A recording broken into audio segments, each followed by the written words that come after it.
Hi everyone, it's Chris. Welcome back to my parlour, and today I'm sharing what I read, the books I read in May. Not what I read, the books I read in May. And I read a few. These ones here I enjoyed. I did try reading a few others, but I couldn't get past, I don't know, it was just really difficult. Sometimes you start reading a book and you're going to enjoy it and really want to get to the end. And then other times you start reading and you think, nah, this is not really a story for me. It's not that it's not a good story, it's just that it doesn't suit me. And so these are ones that I did read. Some of them I shared in my book hauls. You might have seen some of those. And yeah. So the first book I read is Threads of Evidence by Lee Waite. It's a 2016 book. It's an old ex-library book. I found it in an op shop, or I could have even found this one in the community street library. Might have done. It's a large print, which is so much easier to read. It's calming for your eyes, makes the reading process a whole lot more enjoyable if you have the print that's just the right size for you. This is a little bit too large for me. I'm not really into, I don't really need this size print just yet, but it still makes it more comfortable to read anyway. And this particular lady, Lee Waite, has several other in the series, but I've tried some of them and the story's just not for me. But this one I particularly did enjoy. It's a mainly needlepoint mystery. It's what you call a cozy mystery, I suppose. So it's hard to imagine anything bad ever happening in picturesque Haven Harbour, Maine, until a famous face rolls into town and unthreads some very dark secrets. Yeah, I enjoyed it. It was really quite interesting. Angie is the main character in this book, and she talks about how she solves this mystery and how she involves herself with the other people in Haven Harbour, and solves the mystery of a teenage girl who died there in 1970 under mysterious circumstances in this particular mansion, Aurora. So yeah, so it wasn't too bad. I enjoyed that one. The next I read was Lynda LaPlante, Taste of Blood. It picks up from the last book that I read of hers in this series. What was it? It was about a nun, Unholy Murder. That was really quite interesting. I really enjoyed that one, and this picks up from that one. Taste of Blood. It was interesting. I had was not her best, but it's not too bad. Not too bad at all. It picks up with Jane Tennyson. She's a police officer. She's been transferred to a new department. She thinks that she might have a bit of extra credit towards her learning experience, and she might get a promotion. And then she comes across this residential, I suppose it was like three residents in this little complex are complaining to each other, neighbourhood dispute, and she thinks it's just a dispute. What's the point of doing this one? How exciting is this? And then it becomes quite an interesting mystery, and she has to solve why they are in dispute, and it all comes across quite well. But it's not her best. I think sometimes authors, when they reach a certain age, really should stop writing, even though they've had quite a few successful novels in their youth. Once they get to a past middle age, in the 60s, 70s, I think Lynda LaPlante is in her 70s now, maybe they should stop writing. but I did enjoy it, and I do have a few other Linda LaPlante books that I have enjoyed, so I took a chance on this one. It wasn't gory or anything else like that, but it was a little bit of a sad story because of two children or two teenagers who went missing, and one died. So it's sort of, a bit sad in that respect, but otherwise it was quite okay. And it's one of her latest ones. This one was printed in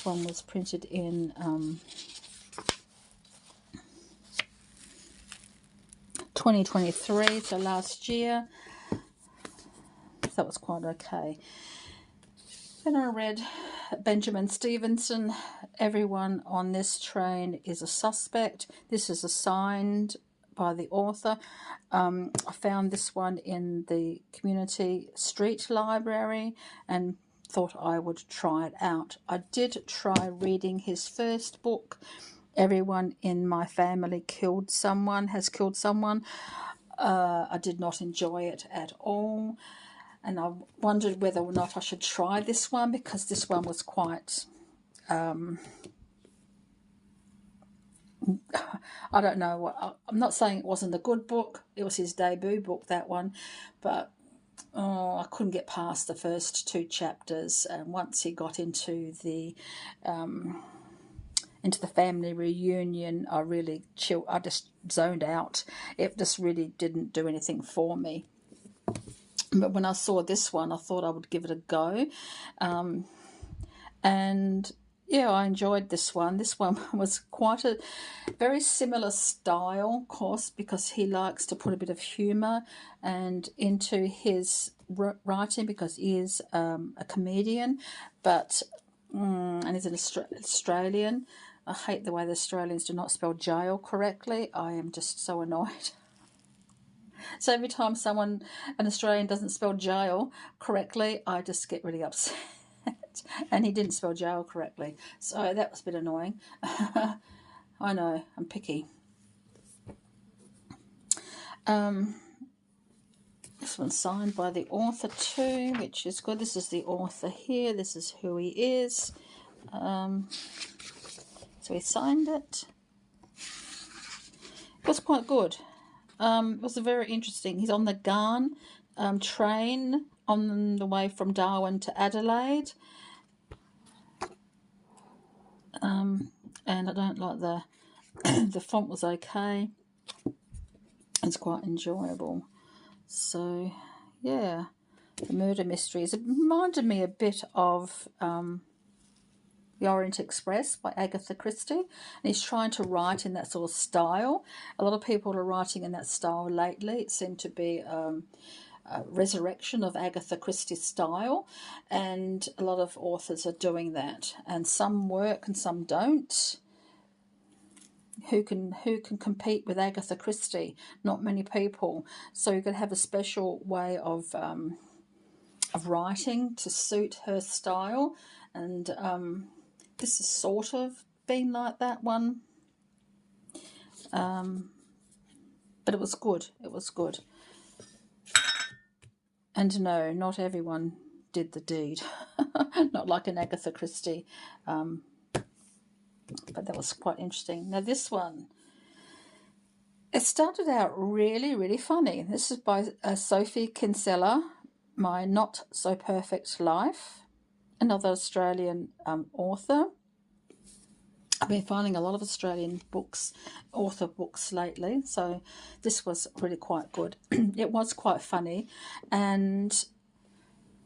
but also a little bit, why did you do that? That's a bit mean. But it worked out okay in the end.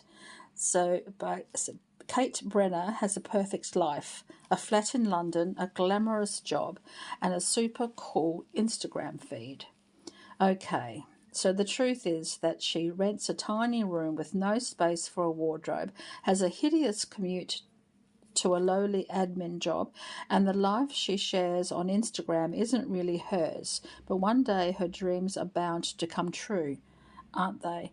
So, I don't know, this was not an Australian one, sorry. Or is it? No, it's not. Sorry, it's not the Australian author. I think I'm coming to that one. Yeah, I'm coming to that one. Sorry, this one's not. This is an Australian author. The one after this one's not. But anyway, she loses her job and she has to go home to her parents. And her father's always got these crazy ideas to make money, and he starts them up and doesn't run properly, and he just leaves it and starts another one. And when she returns home, his idea is to start up a glamour camping ground, and she helps him do that. And who turns up but her ex-boss turns up, and it's revenge. Full-on revenge to see if, what happens and get her own back, and to make her life as perfect as she believes her ex-boss's life is perfect. And they get into all sorts of scrapes, but it all works out in the end. So it was really quite a good one. It was funny. It was a bit serious too, and you think, why'd you do that? It's a bit mean. But it was okay. So my not so perfect life. Then I found A Room at the Manor. A deliciously enjoyable read, warm, funny and romantic, by Julie Shackman. I think I got this one for a couple of dollars at Vinnie's. Yeah, so it's Lara McDonald is returning home after a failed love relationship, and she's pretty heartbroken, and she returns to her home and she gets a job in a little tea room, and her boss Kitty is really not a very nice boss. And then she meets up with the owner of a manor, and he helps her get her own tea room. And it's a little bit romantic, but not too much, just enough. It's kind of sweet romance, and it was, I enjoyed that one. It's a good size print, my size print, that I really enjoy. It was 2018, so not too bad. So that was fun. I suppose you could call this one a cozy mystery. This one was just fun. This one was a bit of a Agatha Christie style, but this one was like a cozy mystery, and it wasn't even a mystery really. It's just like about friendships and family and keeping promises and having faith in somebody else and showing that faith in that person and helping them out. So it wasn't really a mystery. It was sort of like a friendships and keeping promises and things like that, and it was quite fun. Then I read this one, The Summer of Secrets by Barbara Hannay, the sweeping new Australian saga by the best-selling author of Country Wedding, The Summer of Secrets. I think I found this one for a couple of dollars again at Vinnie's or Salvo's, one of those.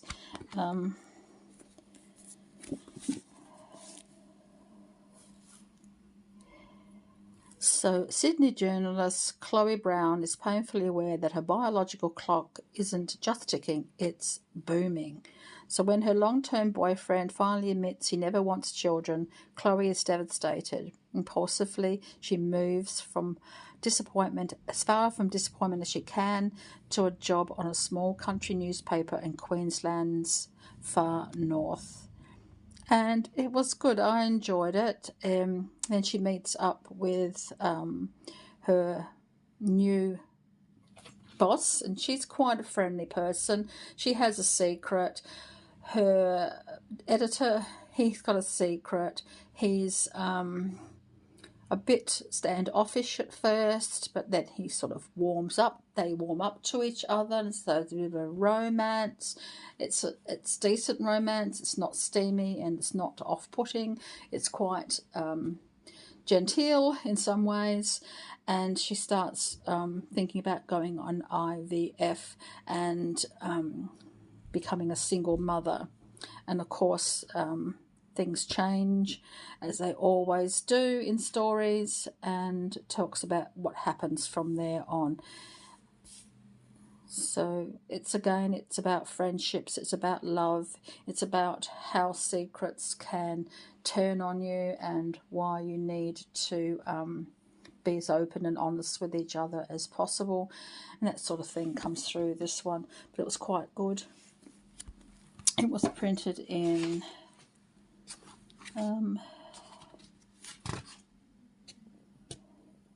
2018. I have reserved a couple of books of Barbara Hannay's from the library, and I'm going to see how they go. So yeah, but that was quite a good session for me in May. So that's what I read in May.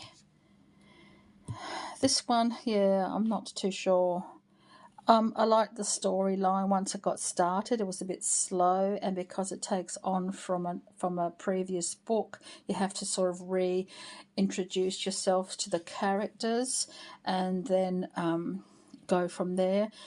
Eddie returns in this one. I never liked Eddie in the first novel, and I didn't like him in this novel either. But that's by the by, isn't it?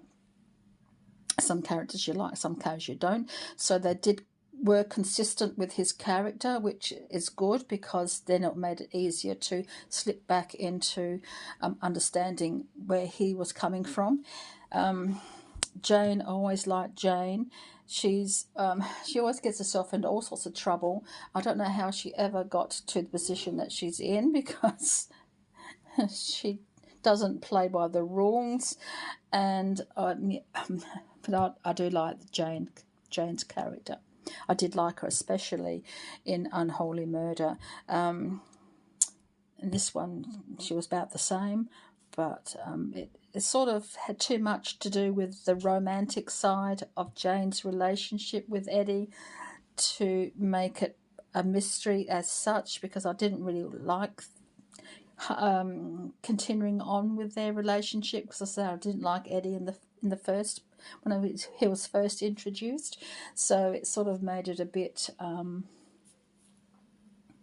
don't know, not unpleasant, but sort of unnecessary. Does that make sense? Yeah, but it's been okay.